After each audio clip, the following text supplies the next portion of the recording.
Welcome to Not Just A Guy, the show for struggling storytellers. I'm your host, Not Just A Guy, the guy, Garrett Briones, joined by my co-host, Emily. You guys say it now. You guys say it. Emily Briones. Yes, after a long hiatus, which hopefully we won't have any more hiatuses, we are back to be the safe haven for struggling storytellers.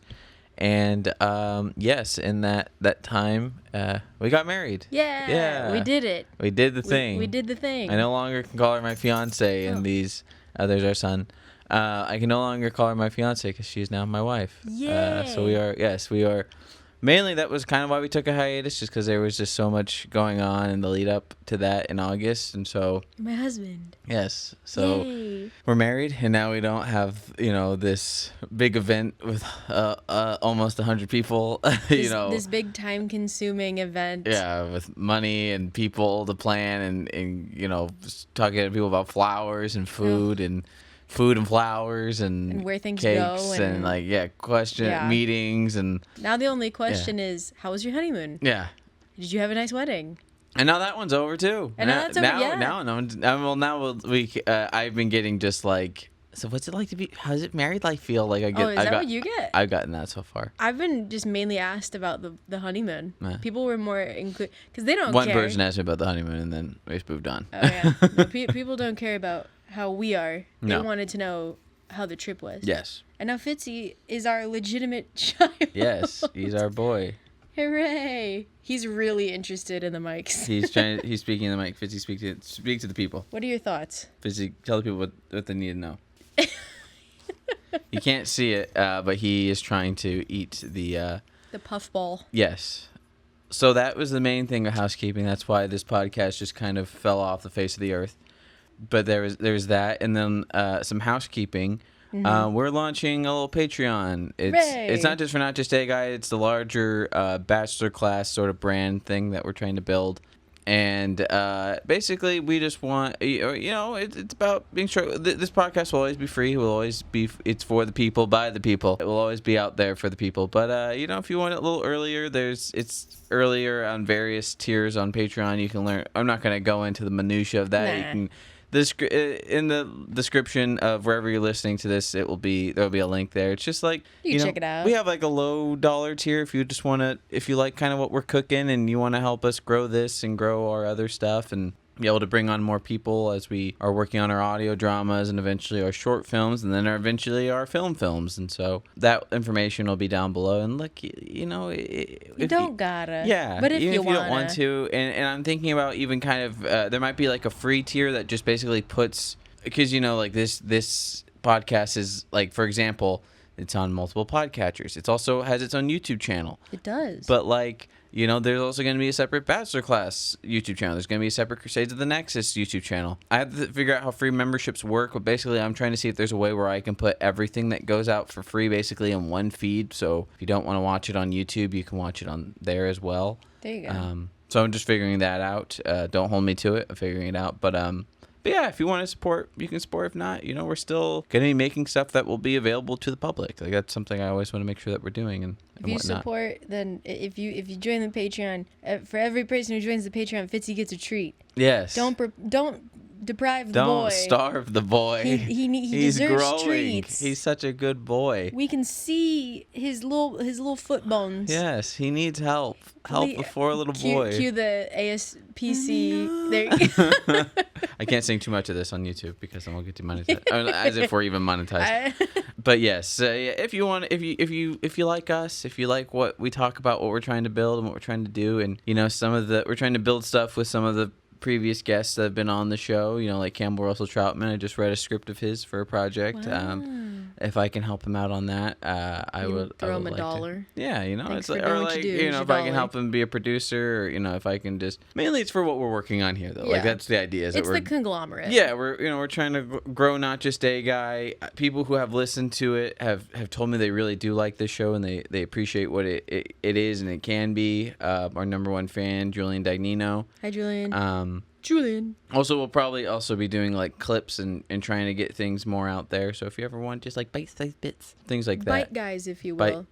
Bite guys. Bite guys. Bite guys. Yeah. Just a bite. That's what Julian is. Julian's a bike guy. Julian's a bike and guy. I said, hey now. And Julian's helping us out up on that clip channel. We'll get that up and running very soon as well. Or like I keep saying bites now. I meant to say shorts. I like bites. Quick bites. Quick bites. Like Quibbies. Rest in peace. Yeah, we're working on that. We're trying to grow this. And like I said, I actually realized Not Just a Guy has been going on and off for 2 years now, and a few times I've taken breaks, and it's just because life is hard. And and that's also what we're gonna be really talking about today. I'm gonna take a back seat, but life is very hard. Life is very busy. Obviously, like we had the wedding, we had the honeymoon. We didn't want to just half butt it and just give like a real. That's me censoring myself because we don't swear on here. I just didn't want to just like do like a really quick one we wanted it to be quality, like the same kind of oomph that we always do with these, and like even when it wasn't like I wasn't here, you would also just still give it. Yeah. I almost said something crazy. Hey now. But like even like then you would just we didn't want to just get something out. Yeah. We didn't want to just be like, okay, well, we're exhausted. Yeah. And we're going off of like 5 hours of sleep and the adrenaline rush of being married, but let's sit down and record at least 45 minutes. Like, that's not. Yeah, and at one point there was even like an idea of like, do we do like an episode leading up to the wedding, during the wedding? And then I just kind of got to a point where it's like, this show is about like, it is spotlighting us, but it's like there's certain things I don't want out there. Like, I don't need like I took a month to post about my wedding. Like, I mean, like not like make an actual post. I mean, I made story posts about it, but it's like there's certain things that people don't need to know. And like this is gonna sound pretentious, but like I guess I am technically a public figure. Like. Very low, very, very. I'm not saying I'm not. Yeah, like I'm on line. I make this podcast. I make art that's gonna go online. You're putting yourself out in the public. I've been on Geekscape. Like, I'm very. I want to stress this. I'm a very, very, very, very low level public figure. But I mean, like, I already am kind of like preemptively trying to separate the man and the artist because like people don't need to know about the man. You're protecting your peace. Yeah, and also my art, I think, kind of speaks for me. Like it coincides with aspects of life. I mean, like my art, I pull a lot from my life and put it in my art, and I feel like my art in some way, it's like a Rosetta Stone. It's like you could probably figure out things that like there's recurring themes like across stories that I write that you could see like, oh, that's probably something that's but I'm never going to talk about that. And you also.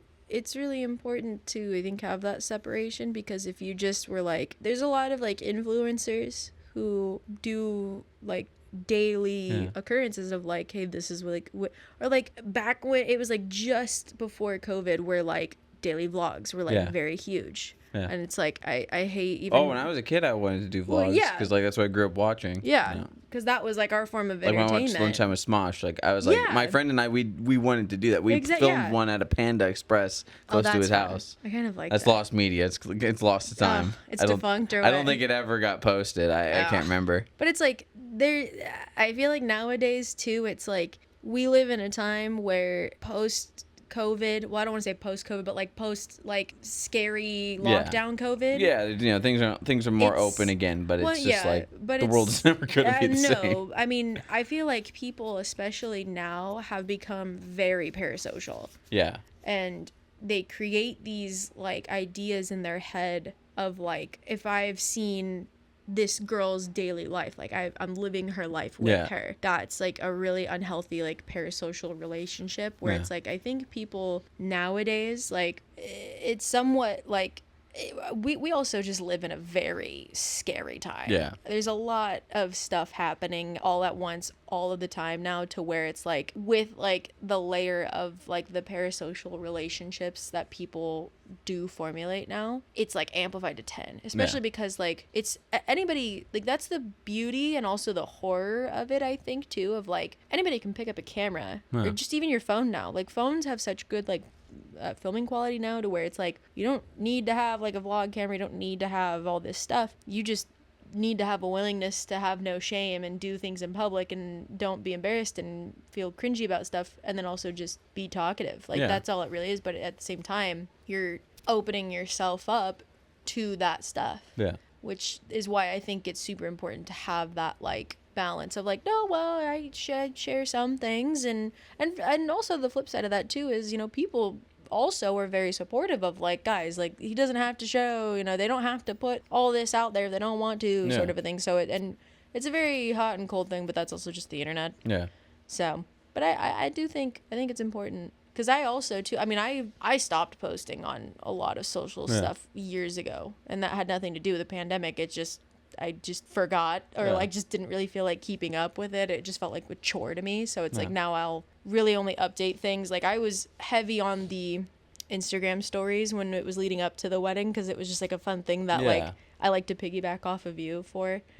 And then literally the only thing on my Instagram within the past like few years is literally like a birthday post for you and then us getting engaged, and then now just as of like last week I posted some like wedding stuff.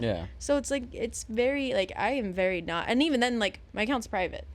Where I know yours is public. I mean, I keep it open just because, like... But mine's private because I just can't be asked. Like, I just don't want to deal with it. I keep mine open, and it's just, like, the idea like... Say that again because of the car. I keep mine open just because of, like, you know, as I build my brand, you know, it's like... You know, people I know also have theirs public, and it's like, and I do want it because it's like, I do need to cultivate some kind of following, and it's like easier for people to find me. But as I've done that, I keep, like, as I've consciously thought about that, because I've thought about making my stuff private, but as I've thought about that, I very much do, like, I really only post about like stuff that I like, or like you know, on stories I'll post like my reviews and things like that, or like not reviews, but like, hey, I enjoyed this thing. Like I like to show people, like we've dabbled in doing video for not just a guy, but like honestly we're not going to probably not for the foreseeable future. We're just not. It's just one, because I also a part of it also is just like I don't need people seeing my stuff all the time and like having to have a setup that's always that. But like I like to post the fact like, hey, I got a Green Goblin helmet. Well, like, like, you know, I post stuff like that on my stories, but like when I post things on social media, I am very cognizant of like, I just don't need people knowing all my stuff. Like, like on here, it's me talking about being a storyteller. It's just that part. People don't need to know like my day to day or stuff like that. Like I talk about my struggles in relation to my life as a storyteller, and on there it's just like, you know, it's why I created the idea of the guy, because it further separates. Right. That's a different version of me. Like that's a more. Well, and it's also like a big thing for me is like for the video component. I didn't want our home to be a set. Yes. I don't like that. I don't want to have to keep things constantly clean and looking polished. And no, you're not wrong. Like even like our house is lived in. Yeah, and it's like it's you know, having to think about like, oh man, is the dust gonna like? You know, sometimes I forget the position of this figure look weird? Yeah, is it, you know? I don't want to think about all that, and I don't want the podcast to become about like, well, what's in the background? Like, look, I love my stuff, but it's like I don't want my stuff to be the topic. Like, my stuff is not the topic. Well, and it's hey, maybe if you get the Patreon high enough, I'll do a tour of my stuff. Right, there you go. Well, and it's also like at 30 minutes and 29 seconds, this is crooked, and that's all I could focus on for the remainder. And it's like, why? Or it's like, oh, your the Batman shelf should be over your Superman 2025 shelf because technically the Batman came out in 2022, so chronologically it should be on top or something, you know, whatever. Just it's just But all that to say, we've had a lot of stuff going on in life. We're not going to tell you all about it, but it's nice to keep the people updated, if that's something you care about. I also just don't want people to be. I want people to be here for the storytelling and not like not for the life updates. Yeah, you don't need to know what I'm doing. Like, you know, you don't need to know like that. I think we have a pretty good balance of like relating our like life events and like our life. And how that can correlate with being a struggling storyteller. Like I think the beauty about it is like life still goes on, even if you're in a position to where you think you don't have a story. And in that same breath, though, it's life goes on and life things still happen, and that can fuel your story. So it kind of coincides with each other, but like you don't need specifics. I don't think everybody know. It's like. You guys don't need to know how tall I was in my heels. Yeah. Well, like this one, in my dress. This podcast is definitely for being a storyteller, getting your stories made. It's also never been like when I have on guests or things like that, or like when we're still figuring out how guest episodes will even work in the future. It's like people can come on here to talk about their projects or things like that, but like this is never and like talk about the process, but it's never going to be one where it's like we're talking about like how that process affects your daily life. Well, no, I mean we would talk about that, but I mean like we wouldn't talk about like story choices, character art. Like I see. This is always about the process, right. and about how the stories get made and how making those stories, like how you get those stories made, right. like it's why the stories are made. Yeah, like I've always been a big fan of the why. Like I want to like we'll talk on here. We'll talk about Crusades of the Nexus, but we'll never talk about like this is why I made this creative choice. Like or like I'm never gonna get into like this is why this story is this. Like there might be other stuff as Bachelor Class grows. Like I do want to do stuff where I talk in depth about that stuff because I think it could help. But it's cool. Yeah, like cool. I like doing that stuff. Like I love talking about. But I'm never gonna sit and explain why I chose this royalty-free sound over a Wilhelm sound scream because at least not on here. Well, it sounded cooler. And it was free. Yeah. Next question. Yes. Yes. Also, that's another thing before we get into what we're really going to talk about. Crusades of the Nexus is fully in post-production. Where we're still getting we still have some people that are having to finish some stuff up, but we're getting there. I'm very excited to get the ball rolling on that. It's going. Yeah. I'm very, very excited. It's awesome. Trying to get it. I'm still writing all the time for future stuff, so I can't edit fast enough as he's churning out scripts. And I mean, hey, that's it's a good problem to have, though. We're one of the reasons why I want to grow Bachelor Class is I would like to be able to nurture an ecosystem of being able to not I owe people a lot of favors. Everyone has done this out of the kindness of their heart without any compensation in mind. But I would like to get Bachelor Class to a point where it is something that we can people can be compensated for their work, and we can bring on more people because it is a big ask to ask for people to do this, like hours upon hour.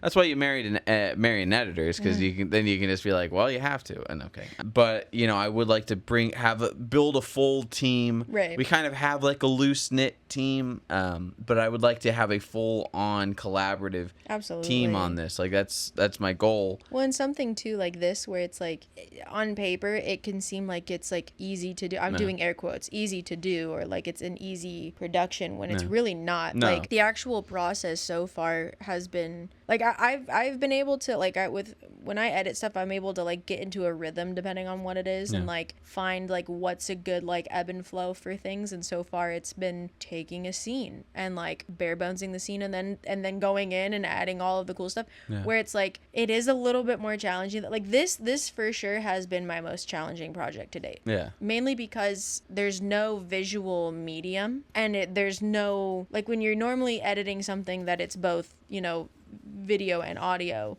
you can take a break from one thing or the other to be like, okay, why I don't this guy's orange, I'm just gonna leave him orange for now and I can focus on putting sound effects in. This is just it's all audio. So it's having to get really, really creative, but then the thing that sucks about my brain is I get to be really, really creative with things, but then I get really, really upset because I have a specific thing in my head of like, I know what I need this to sound like, and I can't find this sound without paying $20 billion for it or doing it myself, which won't be good. That's also something I very much in the future would like to make our own sounds, but that also is a process, and I would rather have someone who knows what they're doing do that because otherwise I'm going to just be in the kitchen banging pots and pans. I knew I should have taken that class in college, but yes, we're fully working on that. I have so many other things right now. Everything is serving Crusades of the Nexus and I'm working on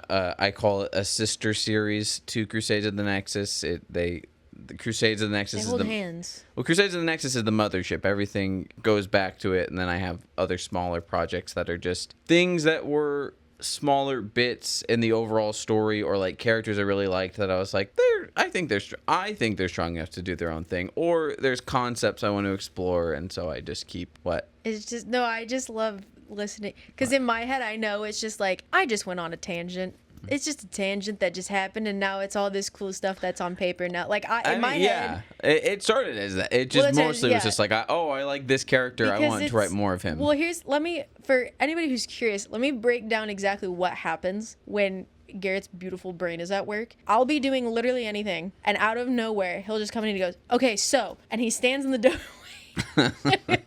He stands in the door with both hands open, pointing towards me like he's ready to catch a football, and he goes, "So there's this character, there's this guy, we'll call him Jimbo, and Jimbo does this and da-da-da-da," and literally will explain to me an entire script with subplots and also different, like, the transmedia of things that happen in your brain without even putting them on paper or typing them out yet will never cease to amaze me. And it is the funniest thing ever to, like, I'll sit and I will happily just sit there and just listen. And I, half the time, even if I don't know exactly what it is that he's saying, I will smile and nod because it's very fun to listen to. Because having somebody whose brain works the way that his is very fun to, like, listen to and react to. And then, like, after the pitch is done, like, he essentially just elevator pitches me on something. But, like, it's not even a pitch because I know he's already just going to write it. And then after everything is all said and done, I go, "Yeah, that sounds great, honey. Like, that's awesome." He goes, "I'm going to go write it."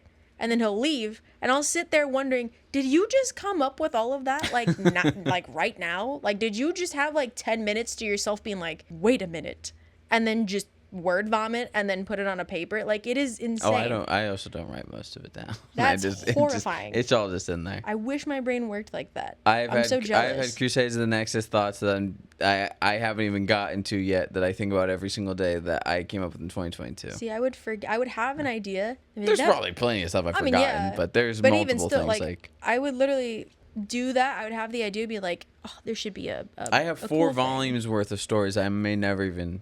That's crazy. I would like to make them. I just don't know if I have not a Crusades of the Nexus film, but like you'll get what I mean when it starts coming out. Everyone, this is Garrett Feige.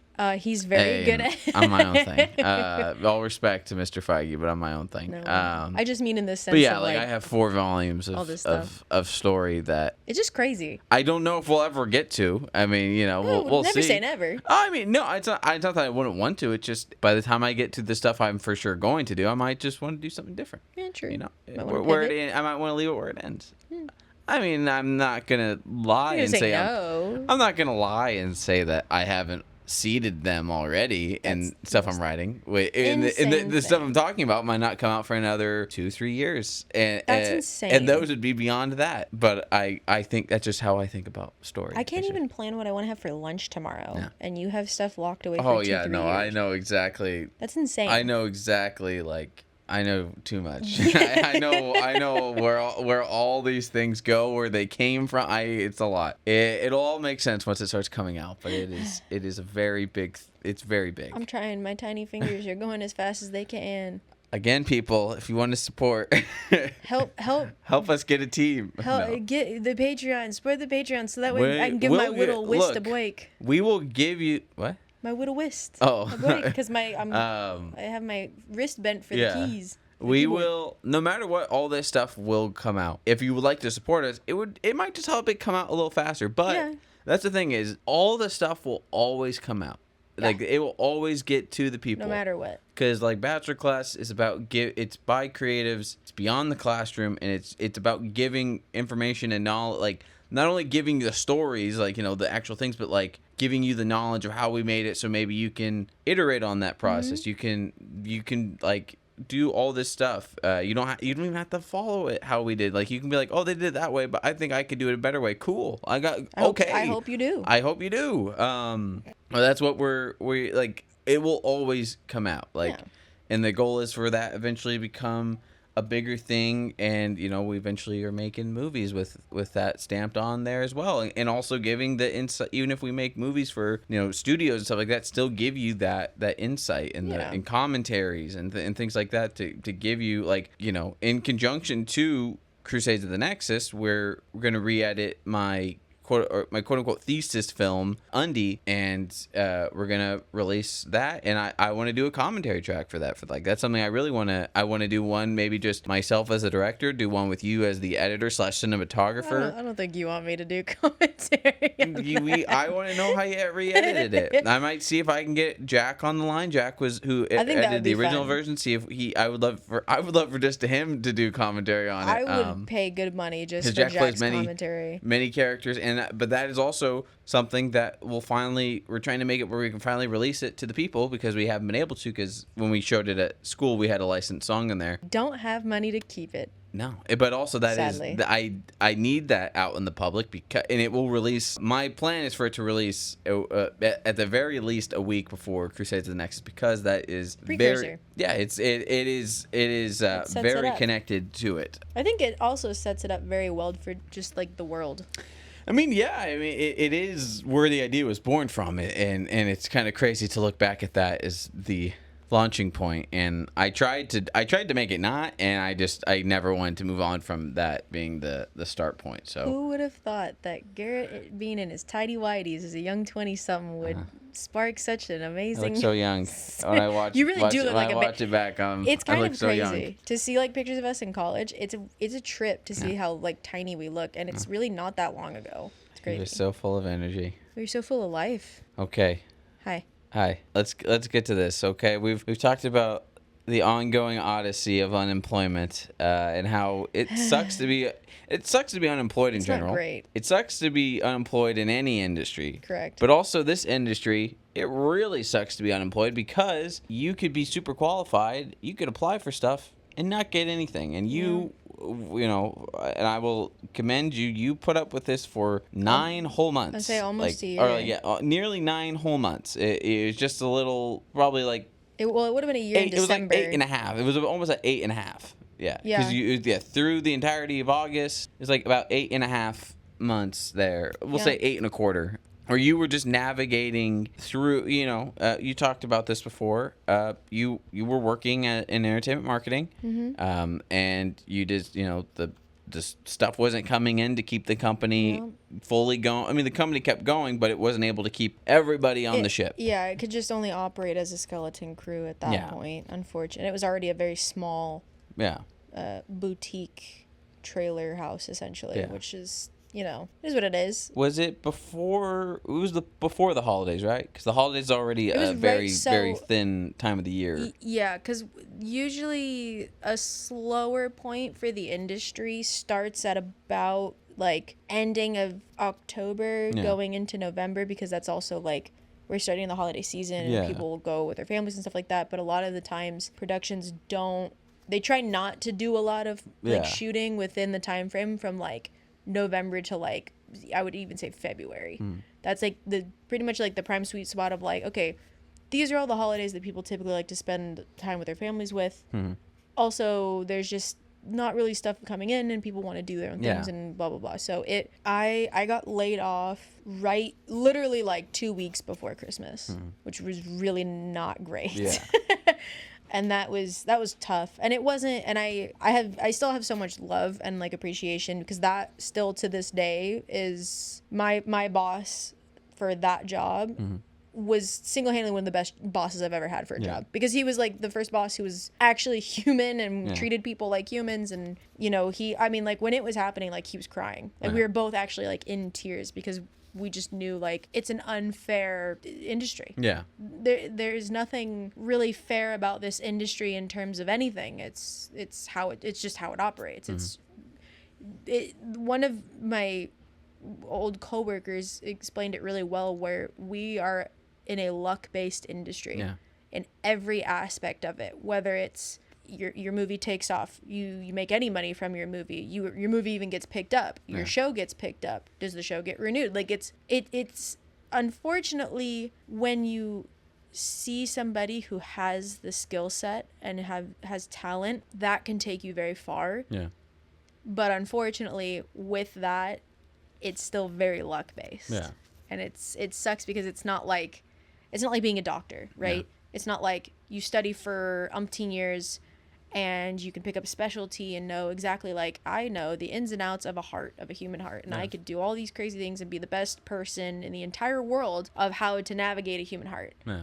And that's just like a fact. Like, there's no Rolo needs doctors. Well, yeah, and then also on the flip side of that is that you're a necessary asset to the world. Yeah. Whereas film, it's like you could think that you're the very best at writing, acting, directing, what have you. And you can study film and you can do all these things and think that you are the best at what you do. Mm-hmm. Unfortunately, there's a big guy in a even bigger chair who gets a bigger paycheck who says that you aren't. Yeah. And that goes for anybody. And then on the flip side of that is you have a group of people who think whatever project that you had sucked. Yeah. But then you also could have a group of people who thinks it's awesome. So it's very weird. Yeah. But I've always thought it was funny to think of it that way until I was put in this spot of being unemployed and it being really actually luck based. It's like playing a rigged lottery. Yeah.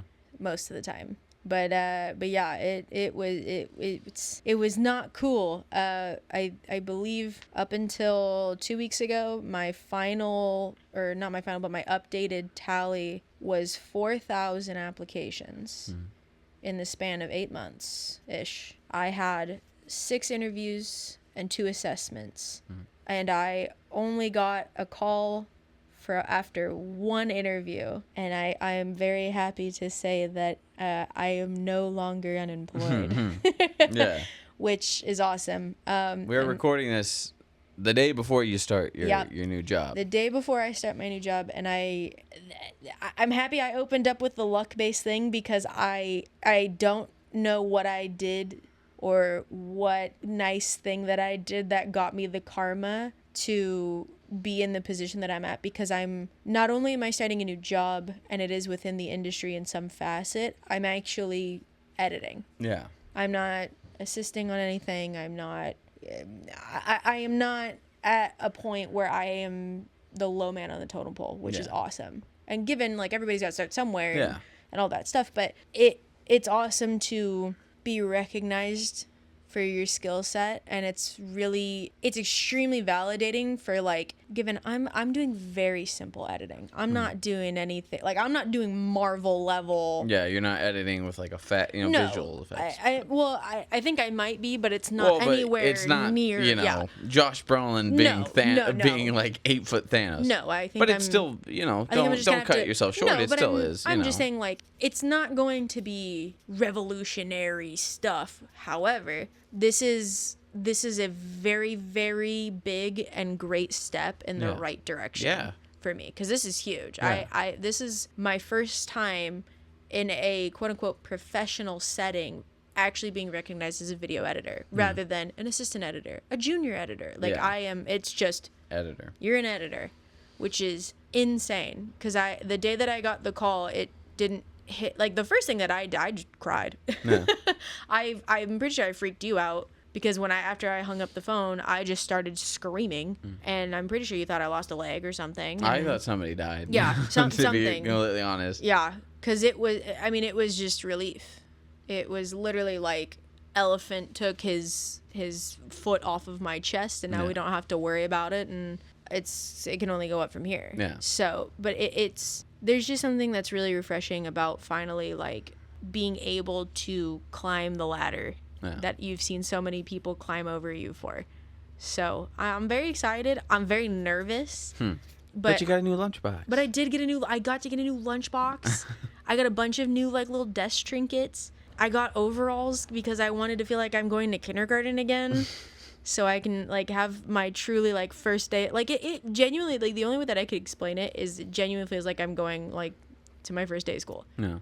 Because I'm in a new place with new people, and it's gonna be nerve-wracking, but I don't know, it's gonna be a lot. Yeah. So, but I am very excited, and I'm very thankful, because holy, was it getting really dark at one point. And, I was there. I have to commend you for all the BS you put up with, and you just persevered, and it was very inspiring to see. And it kind of goes, I can't remember if obviously it's been a few months, so I can't remember if it was the last episode we had or the one before that, but like where we talked about, it was when we talked about rejection and resumes. That might actually have been the last one. I think so, or at least the second to last. Because we were talking about that, because you were in the midst of it, and it's like, you didn't let all those rejections break you, and getting told things like, oh yeah, you're overqualified for this job, which I'm like, that's that. I think that's the worst. I want to warn everybody.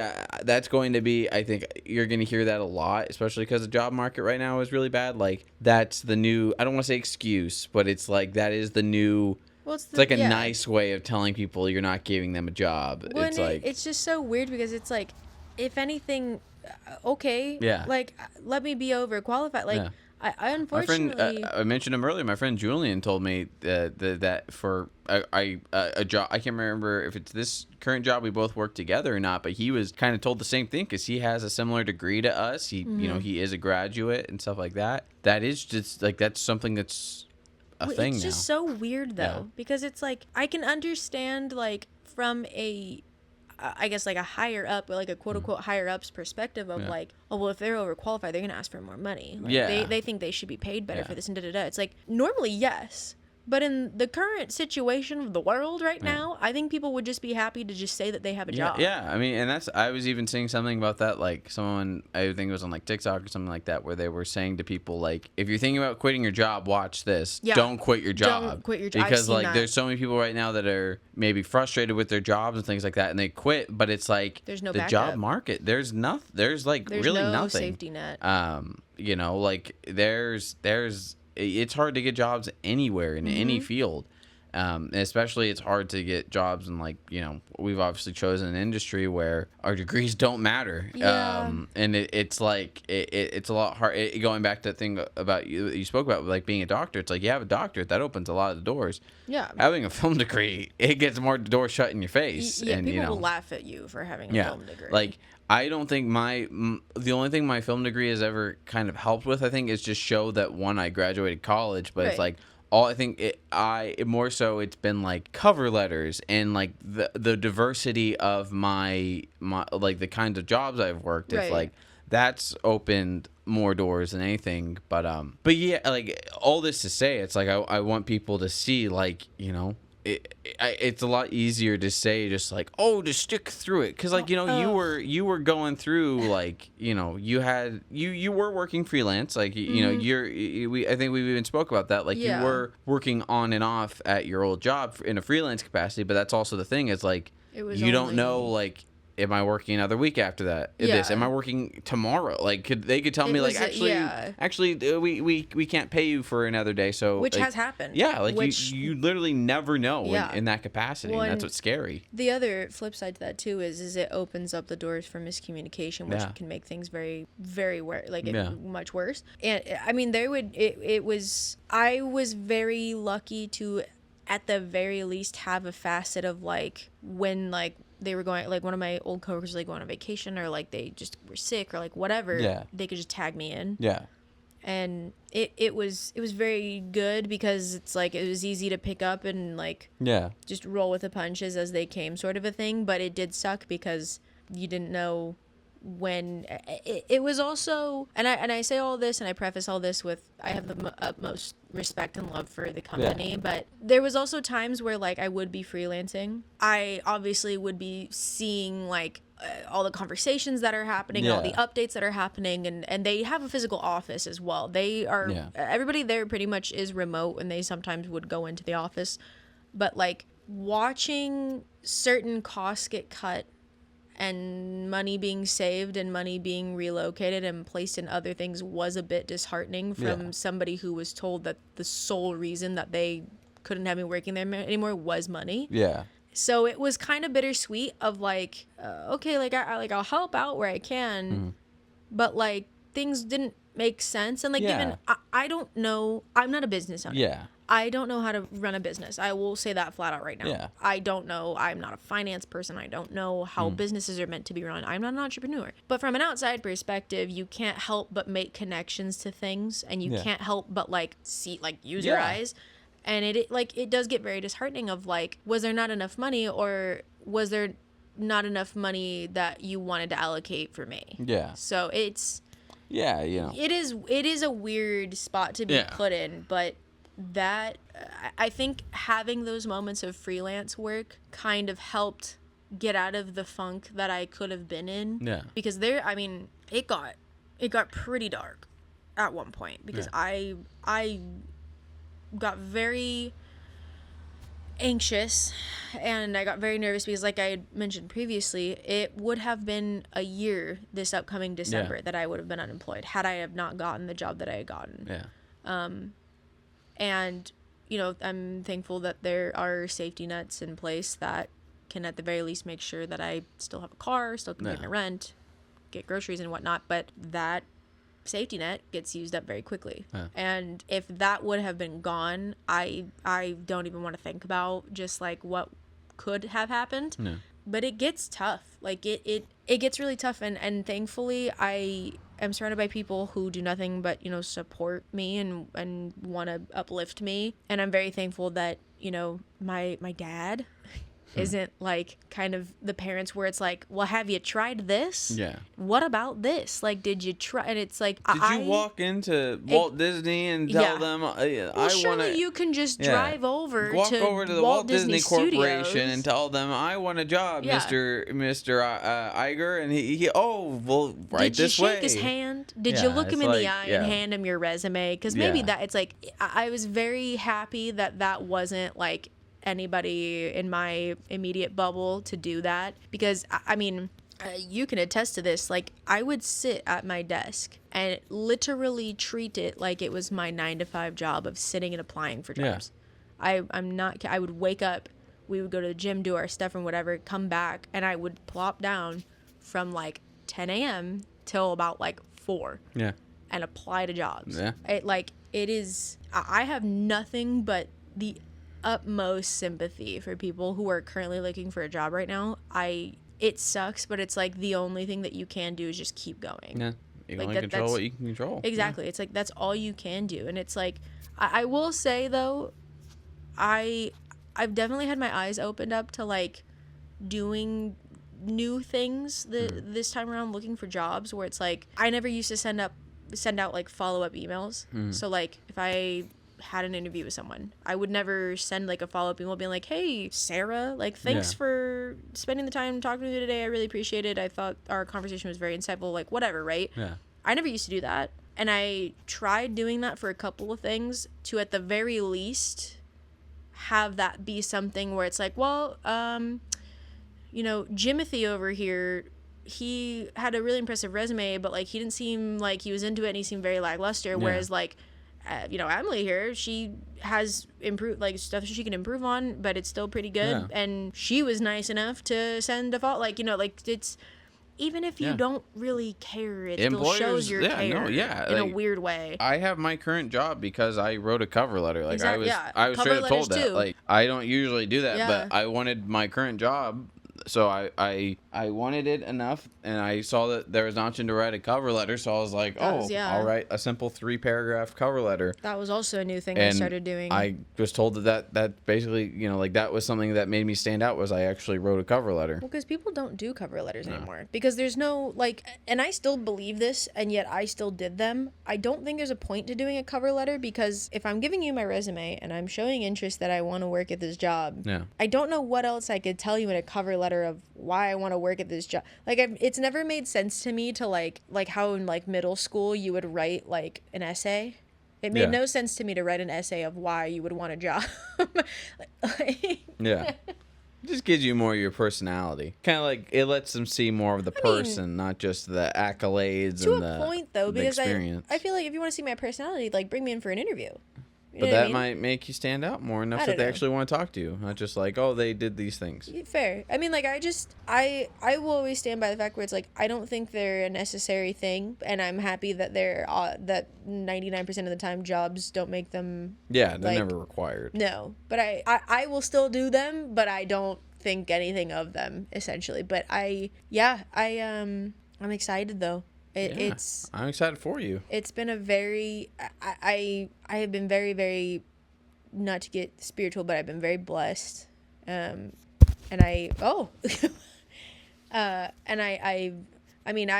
can't even begin to just explain the relief of wanting to, or not wanting to, well, obviously wanting to like get back into things, but like being able to do that. Yeah.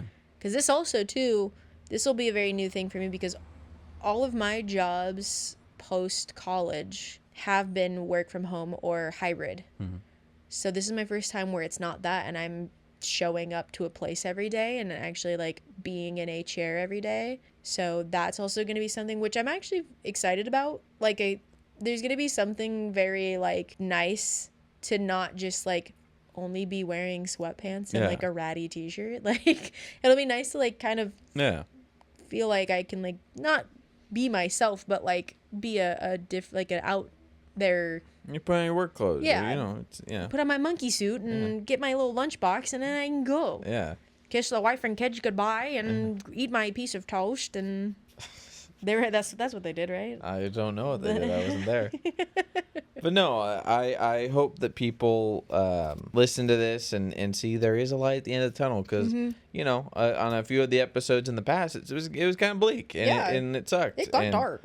And so I hope anyone that listened to that episode, or maybe if you now go back and kind of compare and contrast, if this is maybe your first time ever hearing the show, like there is a light at the end of the tunnel. You just gotta keep going. Yeah, and like you just keep working, especially as storytellers. It's like work around your job, do things like.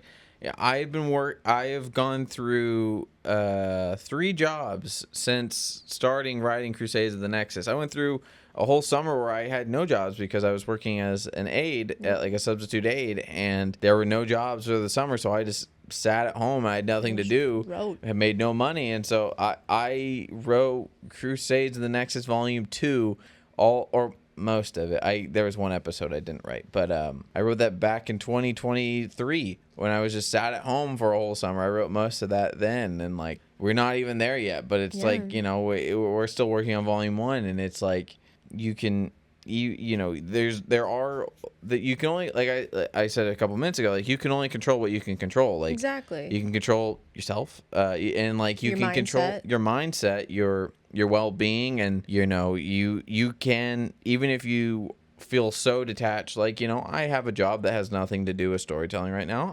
I really enjoy my job. I love the people I work with, but you know, that's why in the same way that you were treating applying as a 9 to 5, I wake up, we go to the gym, we come home, I sit my butt down and I write either a scene or at least 5 pages. Yeah. I try to do that every day. I bleed. I sit and I bleed. Yeah. You know, there are factors that you can control, and absolutely. And I want anyone that is in a similar boat to just, you know, like I said, empty platitudes aren't going to help you, but it's just like, as long as you keep trying, I have to hope and think that something good will come of it. Yeah.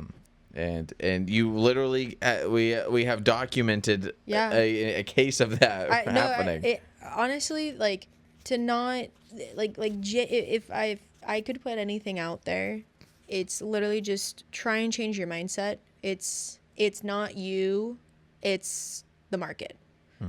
That was something that I had to remind myself a lot, where some company out there somewhere will see something. And if it's not like your dream play, like you're just Netflix, Sony, whatever, right? Like if they don't see it, that's not to say that there won't be one out there that will.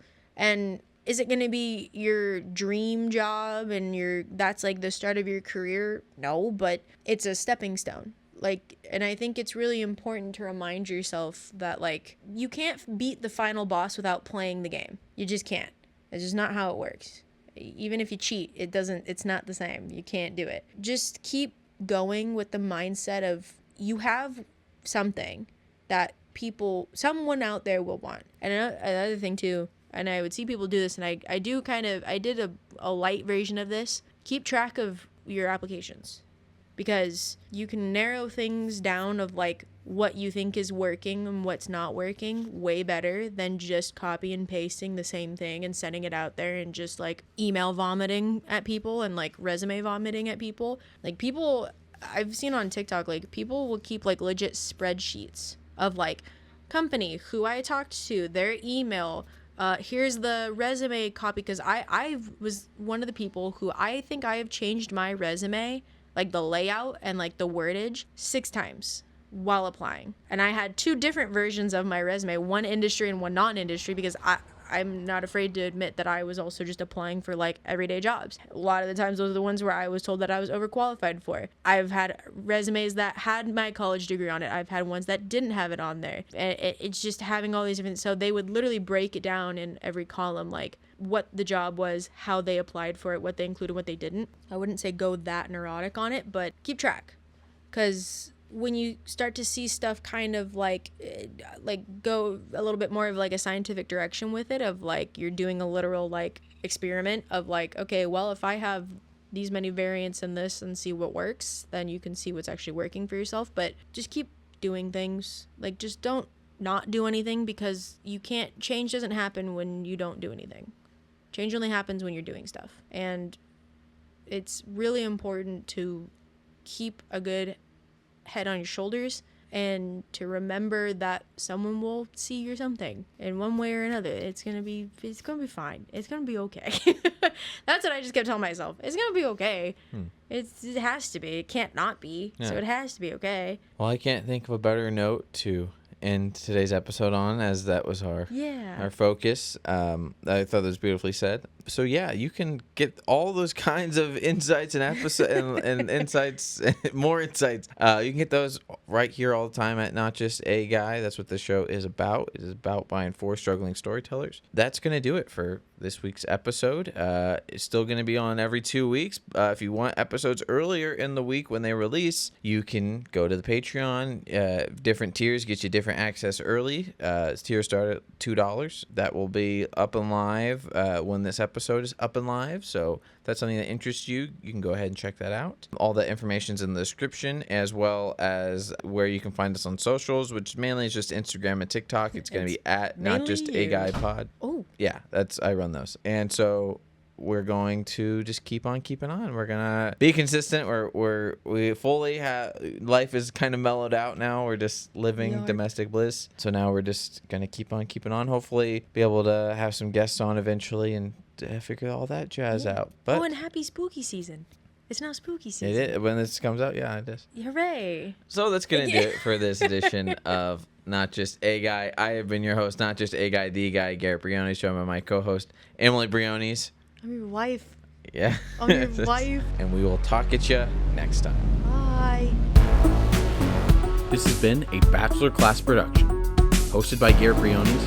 Edited by Emily Cunningham. Music provided by Stephen Cruz. For more information, follow us at Bachelor Class.